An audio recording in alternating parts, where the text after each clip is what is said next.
Վրաստան, Թուրքիա, Իրան, Ադրբեջան։ Ինչ են անում Հայաստանի հարևանները։ Ինչ է կատարվում այդ երկրներում։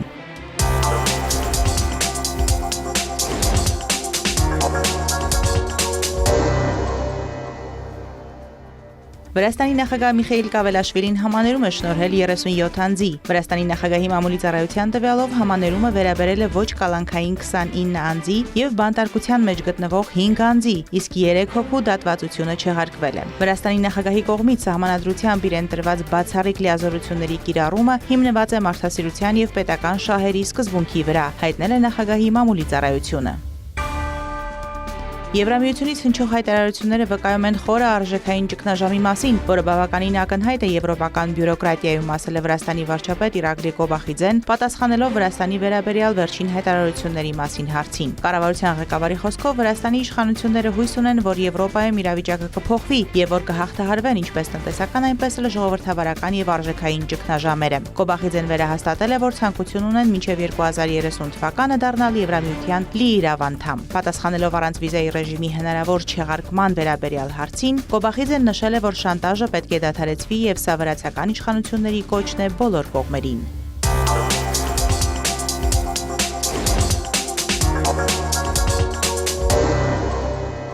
Թուրքիայի նախագահը դատապարտել է Դամասկոսի եկեղեցիներից մեկում տեղի ունեցած ահաբեկչությունը։ Թույլ չենք տա, որ Սիրիայում իրավիճակը կրկին անկայունանա, այս մասին հայտնել է Թուրքիայի նախագահ Ռեջեփ Թայիպ Էրդողանը։ Մենք կանգնած ենք Սիրիայի ժողովրդի եւ կառավարության կողքին եւ կաջակցենք նրանց ահաբեկչության դեմ պայքարում, ասել է Էրդողանը։ Կիրակի Սիրիայի մայրաքաղաք Դամասկոսի հունական ուղղափառ եկեղեցում ահաբեկչական հարձակում է տեղի ունեցել, ինչի հետևանքով զոհվել է ավելի քան 22 մարդ, կան տասնյակ վիրավորներ։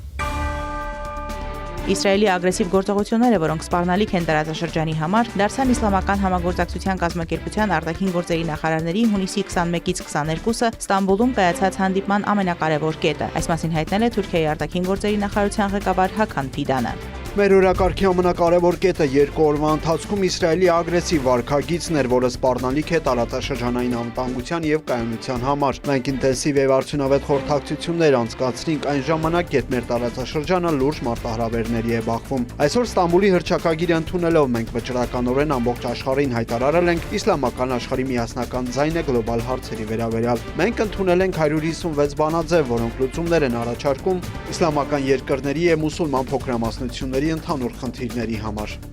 Մասնավորապես, ինչպես հայտնել է Ֆիդանը, որոշում է կայացվել ստեղծել շփման խումբ կապված Իրանում տեղի ունեցող իրադարձությունների հետ։ Թուրքիայի արտգործնախարարը նաև ընդգծել է, որ իրենք պաղեստինյան գործի պաշտպաններն են եւ պաղեստինյան ժողովրդի ձայնը, ու թույլ չեն տա, որ տարածաշրջանում հակամարտություններ հրահրելու Իսրայելի ռազմավարությունը ստիպի իրենց մոռանալ Պաղեստինում ցեղասպանության մասին։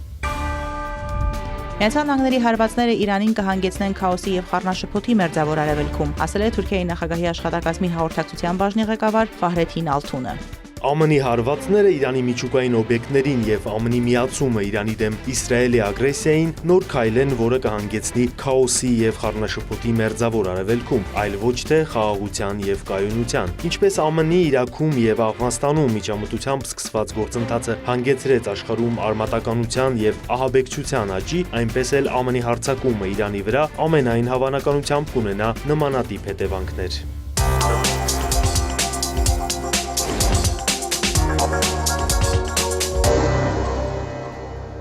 Միացյալ Նահանգների նախագահ Դոնալդ Թրամփը հայտարարել է Իրանի միջուկային օբյեկտների դեմ ամերիկյան բանակի գործողության մասին։ Թրամփը վստահեցրել է, որ Իրանում միջուկային բոլոր օբյեկտները ոչնչացված են։ Համապատասխան գրառումը Միացյալ Նահանգների նախագահը կատարել է Truth Social սոցցանցի իր էջում։ Մենք ավարտեցինք շատ հաջող հարձակում Իրանի 3 միջուկային օբյեկտի դեմ, ներառյալ Ֆորդոյի, Նաթանզի եւ Սպահանի։ Բոլոր օդանավերն այժմ գտնվում են Իրանի օդային տարածքից դուրս։ Ֆորդոյի գլխավոր կայանում ռումբերի լիարժեք բեռնաթափում է տեղի ունեցել։ Բոլոր ինքնաթիռներն անվտանգ վերադառնում են տուն։ Շնորհավորում ենք մեր հզոր ամերիկացի զինվորներին։ Աշխարհում չկա որևէ այլ զինվորական, որը կարող էր սա անել։ Այժմ խաղաղության ժամանակն է։ Աքսիոս գործակալությունը վկայակոչելով իրանցի պաշտոնյաներից մեկին հայտնել է, որ Թրամփի վարչակազմը նախորդ տեղեկացրել է Իսրայելին Իրանին հասցվելիք հարվածի մասին։ Թրամփն ավելի ուշ Truth Social սոցցանցում ամերիկյան հարվածները իրանական միջուկային օբյեկտներին անվանել է պատմական պահ Միացյալ Նահանգների, Իսրայելի եւ ամբողջ աշխարհի համար։ Թրամփն Իրանին հասցված ամերիկյան հարվածներից հետո սպառնացել է Թեհրանին շատ ավելի մեծ ողբերգությամբ, եթե վերջինս չհամաձայնի խաղաղ գործարք կնքել։ կամ խաղաղություն կլինի, կամ Իրանին կպատուհասի շատ ավելի լուրջ ողբերգություն, քան այն, ինչին մենք ականատես եղանք վերջին 8 օրվա ընթացքում։ Հիշեք, դեռ շատ թիրախներ են մնացել։ Իրանը սպասում էր Ֆորդոյի միջուկային օբյեկտի վրա հարձակումների, այդ իսկ պատճառով իրականացրել է տարհանում, օբյեկտին անդառնալի վնաս չի հասցվել։ Այս մասին X-ի իր միկրոբլոգում գրել է Իրանի խորհրդարանի նախագահի խորհրդական Մեհդի Մոհամմադին։ Իրանի տեսանկյունից ոչ մի զարմանալի բան տեղի չի ունեցել, Իրանը մի քանի օր այն սպասում է Ֆորդոյի վրա հարվածների։ Այս միջուկային օբյեկտը տարհանվել է եւ այսօրվա հարձակման ժամանակ միջուկային օբյեկտին անդառնալի վնաս չի հասցվել։ Իրանը մտադիր չէ կասեցնել միջուկային արդյունաբերության զարգացումը Իսլամական Հանրապետության մի շարք միջուկային օբյեկտների վրա հարվածներից հետո եւ ակնկալում է, որ միջազգային հանրությունը կդատապարտի այդ հարվածները, ասվում է Իրանի ատոմային էներգիայի կազմակերպության հայտարարության մեջ։ Մենք ակնկալում ենք, որ միջազգային հանրությունը կդատապարտի ջունգլիների կանոնների վրա հիմնված անօրինականությունը եւ կաջակցի Իրանին իր օրինական իրավունքների իրացման հարցում։ Իրանի ատոմային էներգիայի կազմակերպությունը հավաստիացնում է իրանական մեծ ազգին, որ չնայած իր ճշտամիների չարագործ դավադրություններին, իր հազարավոր գիտնականների ջանքով թույլ չի տա ազգային միջուկային արդյունաբերության զարգացման դադարեցումը, ասվում է կազմակերպության Telegram ալիքում հրապարակված հայտարարության մեջ։ Ատոմային էներգիայի միջազգային գործակալությունը հայտարարել է, որ Միացյալ Նահանգների հարվածների ֆոնին Իրանի միջուկային օբյեկտներից դուրս ճառագայթման մակարդակի աճ չի հայտնաբերվել։ Իրանի 3 միջուկային օբյեկտի ներառյալ Ֆորդոյի վրա հարձակման առնչությամբ գործակալությունը կարող է հաստատել, որ ներկա պահին օբյեկտներից դուրս ռադիացիայի մակարդակի աճ չի գրանցվել։ Ատոմային էներգիայի միջազգային գործակալությունը կշարունակի գնահատականներ տալ Իրանում տիրող իրավիճակի վերաբերյալ, երբ ավելի շատ տեղեկություններ ունենա։ Ատոմային էներգիայի միջազգային գործակալության գլխավոր տնօրեն Ռաֆայել Գրոսին երկուշաբթի օրը հրավիրել է գործակալության կառավարիչների խորհրդի արտակարգ նիստ պայմանավորված Իրանում ստեղծված իրավիճակով։ Իրանի արտգործնախարար Աբբաս Արաղչին X-ի իր միկրոբլոգում հայտարարել է, որ Միացյալ Նահանգների կողմից իրանական միջուկային օբյեկտների վրա հարձակումը կունենա հեռուն գնացող հետևանքներ եւ Իրանը իրավունք է վերապահում պաշտպանել իր շահերը ինքնապաշտպանության միջոցով։ Ամերիկայի Միացյալ Նահանգները լինելով ՄԱԿ-ի անվտանգության խորհրդի մշտական անդամ լրջորեն խախտել է ՄԱԿ-ի կանոնադրությունը, միջազգային իրավունքը եւ միջուկային զենքի չտարածման մասին համաձայնագիրը, հարձակվելով Իրանի խաղաղ միջուկային օբյեկտների վրա։ Այսօր առավոտյան տեղի ունեցած իրադարձությունները վրդովեցուցիչ են եւ կունենան հեռուն գնացող հետևանքներ։ ՄԱԿ-ի համապատասխան կանոնադրության եւ դրա դրույթների համաձայն, որոնք թույլ են տալիս ինքնապաշտպանության նպատակով օրինական արձագանք, Իրանը վերապահում է իրեն բոլոր հնարավորությունները իր ինքնիշխանությունը, շահերը եւ ժողովրդին պաշտպանելու համար։ Իրանի արտգործնախարարությունը կոչ է արել ՄԱԿ-ի անվտանգության խորհրդին արտակարգ նիստ հրավիրել, անվերապահորեն դատապարտելու Իրանի դեմ Միացյալ Նահանգների գործողությունը եւ նրան պատասխանատվության ենթարկելու կազմակերպության կանոնադրության հիմնարար սկզբունքների եւ միջազգային իրավունքի նորմերի խախտման համար։ Մենք որևէ կերպ չենք զիջելու Իրանի անկախության եւ ինքնիշխանության հարցում։ Իրանը կշարունակի պաշտպանել իր տարածքը, ինքնիշխանությունը եւ ժողովրդին։ Այս մասին Ստամբուլում մամուլի ասուլիսում հայտարարել է Իրանի արտգործնախարար Աբբաս Արաղչին, անդրադառնալով Միացյալ Նահանգների եւ Իրանի կողմից Իրանի միջուկային օբյեկտների վրա հարձակումներին։ Իրանի Իսլամական Հանրապետությունը դատապարտում է այս ագրեսիայի ակտը ամենախիստ ձևով։ ԱՄՆ-ի ռազմական ներխուժումը Իրանի խաղաղ միջուկային օբյեկտներ միջազգային իրավունքի աննախադեպ եւ ակնհայտ խախտում են։ Այս ռազմատենչ կառավարությունը, որը խախտում է օրենքները, կրում է այս ագրեսիայի վտանգավոր հետևանքների եւ պատճառված վնասի լիակատար պատասխանատվությունը։ Իրանի արտգործնախարար Աբբաս Արաղչին ժամանել է Ռուսաստան, Միացյալ Նահանգների եւ Իսրայելի հասցրած հարվածների հետևանքով Մերձավոր Արևելքում ստեղծված իրավիճակի շուրջ բանակցությունների նպատակով։ Իրանի արտգործնախարարին է ընդունել Ռուսաստանի նախագահ Վլադիմիր Պուտինը։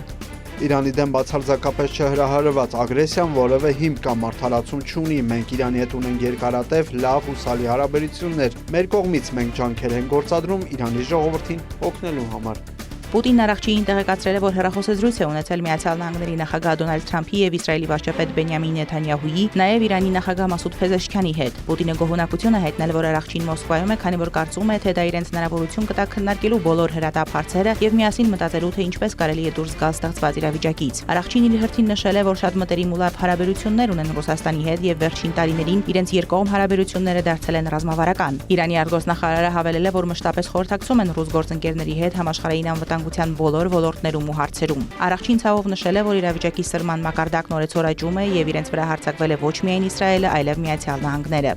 Իսրայելի եւ Միացյալ Նահանգների այս ագրեսիվ գործողությունները լիովին անօրինական են եւ խախտում են միջազգային կանոնները եւ միջազգային նորմերը, եւ մենք այժմ պաշտպանում ենք մեր ինքնիշխանությունն ու երկիրը, եւ մեր պաշտպանությունը օրինական է։ Արարչին շնորհակալություն է հայտնել իրենց ռուս գործընկերներին եւ ընկերներին այդ ագրեսիվ գործողությունները դատապարտելու համար եւ ընդգծել, որ Ռուսաստանն այսօր պատմության եւ միջազգային իրավունքի ճիշտ կողմում է։ Ռուսաստանը պատրաստ է տարբեր ձևերով օգնել Իրանին Մերձավոր Արևելքում լարվածության սրման պայմաններում։ Դա մեծապես կախված է Թեհրանի սեփական խնդրանքներից։ Այս մասին լրագրողներին հայտնել է Ռուսաստանի նախագահի մամուլի քարտուղար Դմիտրի Պեսկովը։ Ամեն ինչ կախված է նրանից, թե ինչ է պետք Իրանին։ Մենք առաջարկել ենք մեր միջնորդական ջանքերը, ասել է Պեսկովը։ Թուրքիան խորապես մտահոգված է Իրանի միջուկային օբյեկտների վրա Միացյալ Նահանգների հարձակման հնարավոր հետևանքներով։ Այս մասին նշված է Թուրքիայի արտաքին գործերի նախարարության տարածած հաղորդագրության մեջ։ Այն ինչ ներկայում տեղի է ունենում կարող է հանգեցնել նրան, որ տարածաշրջանային հակամարտությունն անցնի գլոբալ մակարդակի։ Մենք չենք ցանկանում, որ այս աղետալի սցենարը կյանքի կոչվի։ Ոչ ենք անում բոլոր շահագրգիռ կողմերին գործել պատասխանատու կերպով, ներկայում փոխադարձաբար դադարեցնել հարձակումները եւ զերծ մնալ այնպիսի քայլերից, որոնք կարող են հանգեցնել հետագա մարդկային զոհերի եւ ավերածությունների։ Թուրքիայի արտգործնախարարությունը Իրանի միջուկային ծրագրի շուրջ վեճը լուծելու միակ միջոցը համարել է բանակցությունները, կոչ անելով միջազգային հանրությանն աջակցել կողմերի միջև դիվանագիտական լուծում գտնելու ջանքերին։ Ռուսաստանը եւս վճռականորեն դատապարտել է հունիսի 22-ի լուսադեմին Իրանի մի շարք միջուկային օբյեկտների ուղղությամբ Միացյալ Նահանգների իրականացրած հարվածները, այս մասին նշված է Ռուսաստանի արտգործնախարարության տարածած հայտարարության մեջ։ Ինքնիշխան պետության տարածքը հրթիռահրետանային հարվածների ենթարկելու անպատասխանատու որոշումը, ինչ փաստարկներով էլ այն ներկայացվի, կոպտորեն խախտում է միջազգային իրավունքը։ ՄԱԿ-ի կանոնադրությունը, ՄԱԿ-ի անվտանգության խորհրդի բանաձևերը, որոնք ավելի վաղ միանշանակ անթույլատրելի էին որակել նման գործողությունները։ Հատկապես մտահոգիչ է, որ հարվածներ իրականացրել է մի երկիր, որը ՄԱԿ-ի անվտանգության խորհրդի մշտական անդամ է։ Այս ակցիայի հետևանքները, այդ թվում ռադիոլոգիական, դեռ պետք է գնահատվեն, բայց արդեն հիմա ակնհայտ է, որ սկսվել է վտանգավոր սրման փուլ, որը հղի է տարածաշրջանային եւ գլոբալ անվտանգության հետագա խաթարմամբ։ Գերատեսչությունը կոչ արել դադարեցնել ագրեսիան եւ ավելացնել իրավիճակը քաղաքական դիվանագիտական հուն վերադարձնելու պայմաններ ստեղծելու ջանքերը։ Չինաստանը նույնպես խստորեն դատապարտել է Իրանի վրա Միացյալ Նահանգների հարձակումները եւ ատոմային էներգիայի միջազգային գործակալության երաշխիքների ներքո գտնվող միջուկային օբյեկտների ռմբակոծությունները։ Այս մասին հայտարարել է Չինաստանի արտաքին գործերի նախարարության ներկայացուցիչը։ Չինաստանի արտգործնախարարության մամուլի քարտուղարի խոսքով Միացյալ Նահանգների գործողությունները լրջորեն խախտում են ՄԱԿ-ի կանոնադրության եւ միջազգային իրավունքի նպատակներն ու սկզբունքները եւ խորացնում լարվածությունը Մերձավոր Արևելքում։ Չինաստանը կոչ է անում հակամարտության կողմերին, մասնավորապես Իսրայելին, որքան հնարավոր է շուտ հասնել հրադադարի, ապահովել քաղաքացիական բնակչության անվտանգությունը եւ երկխոսություն ու բանակցություններ սկսել, հայտարարել է նա։ Մեծ Բրիտանիան, Ֆրանսիան եւ Գերմանիան կոչ են արել Իրանին չձեռնարկել հետագա գործողություններ, որոնք կարող են անկայունացնել Մերձավոր Արևելքը։ Համատեղ հայտարարության մեջ Մեծ Բրիտանիայի վարչապետ Քիր Սթարմերը, Ֆրանսիայի նախագահ Էմանուել Մակրոնը եւ Գերմանիայի կանցլեր Ֆրիդրիխ Մերցը ընդգծել են, որ իրենք հետեւողականորեն հայտարարել են, որ Իրանը չպետք է միջուկային զենք ունենա եւ որ աջակցում է Իսրայելի անվտանգությանը։ Արաբական երկրների մեծ մասը դատապարտել է Միացյալ Նահանգների հարձակումներն Իրանի միջուկային օբյեկտների վրա։ Սաուդյան Արաբիան, որն ամուր կապեր ունի Վաշինգտոնի հետ անվտանգության ոլորտում, դատապարտել է Միացյալ Նահանգների հարվածները, կոչ անելով միջազգային հանրությանը կրկնապատկել ջանքերը քաղաքական լուծման հասնելու համար։ Բահրեյնը, որտեղ Միացյալ Նահանգների խոշոր ռազմածովային բազա է տեղակայված, հրահանգել է պետական ծառայողների մեծ մասին տնից աշխատել։ Իրաքը, որի տարածքում նույնպես ամերիկյան բազաներ կան, դատապարտել եւ խորը մտահոգություն է հայտնել հարձակումների վերաբերյալ։ Կառավարության խոսնակ Բասիմ Ալավադին դրանք անվանել է լուրջ սպառնալիք Մերձավոր Արևելքում խաղաղության եւ անվտանգության համար։ Վաշինգտոնի եւ Թեհրանի միջև միջուկային բանակցություններում միջնորդ Օմանը դատապարտել է Միացյալ Նահանգների կողմից Իրանի միջուկային օբյեկտների վրա հարվածները։ Կատարի արտաքին գործերի նախարարությունը զգուշացրել է, որ վտանգավոր լարվածությունը կհանգեցնի աղետալի հետևանքների, հույս հայտնելով, որ բոլոր կողմերը կցուցաբերեն իմաստություն եւ զսպվածություն։ Եգիպտոսը զգուշացրել է տարածաշրջանը հետագա քաոսի եւ լարվածության մեջ ընկղմելու վտանգի մասին, ընդգծելով, որ ճգնաժամից դուրս գալու միակ ճանապարհը քաղաքական լուծումներն ու դիվանագիտական բանակցություններն են։ Հռոմի Պապ Լևոն 14-րդը կիրակնօրյա պատարագի ժամանակ անդրադարձել է Մերձավոր Արևելքի հակամարտության եւ Իրանում տիրող իրավիճակին։ Ըստ նրա, ամբողջ միջազգային հանրությունը բարոյական պատասխանատվություն ունի կանգնեցնելու պատերազմի ողբերգությունը, նախքան այն կդառնա անհաղթահարելի անդունդ։ Պատերազմը չի լուծում խնդիրներ, այն միայն սրում է եւ խոր վերքեր է թողնում ժողովուրդների պատմության մեջ, որոնց ապաքինման համար սերունդներ են պահանջվում, ասել է նա իր կիրակնօրյա պատարագի ժամանակ։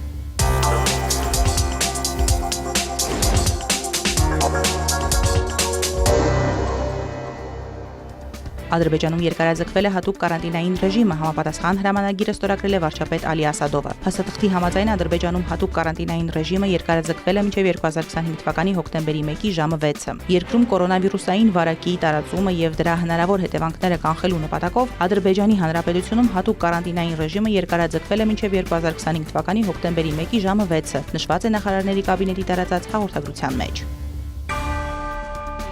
Բաքվում Միացյալ Նահանգների անկախության օրվան նվիրված ընդունելությունը չի կայանա։ Այս մասին հայտնել են Ադրբեջանում Միացյալ Նահանգների դեսպանատնից։ Ցավով տեղեկացնում ենք, որ Միացյալ Նահանգների անկախության օրվան նվիրված ընդունելությունը, որը նախատեսված էր 2025 թվականի հունիսի 27-ին, ուրբաթ օրը, հետաձգվել է տարածաշրջանում վերջին իրադարձությունների պատճառով, ասված է հայտարարության մեջ։ Մարոտ Հարվերդյան, հարևաններ։